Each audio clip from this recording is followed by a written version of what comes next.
NTV time, जनता की बात जनता के साथ।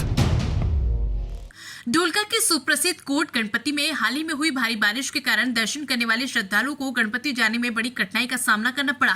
ये बात सामने आ रही है कि रेलवे सिस्टम की लापरवाही के कारण ऐसी स्थिति उत्पन्न हुई। यहाँ से पहले जब रेलवे फाटक था तो किसी भी प्रकार का पानी नहीं था।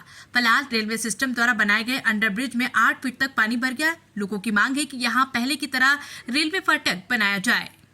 इससे विश्वविख्यात मंदिर गणपति दादाનું લાખો લોકો દર્શને આવે છે, પણ આ નાળામાં વારંવાર પાણી ભરાઈ જાય છે, પણ કોઈ રેલવે ખાતાના ડોકાવા પણ આવ્યા નથી, કોઈ અધિકારી બી આવ્યા નથી અને ગામ લોકોના ટ્રેક્ટર સાથે પણ તે આ પાણી ખાલી કરાવે છે, છતાંય કોઈ પણ અધિકારી, કોઈ પણ એમએલએ કે ગામના સરપંચ, કોઈ સભ્યો એ આવતા નથી।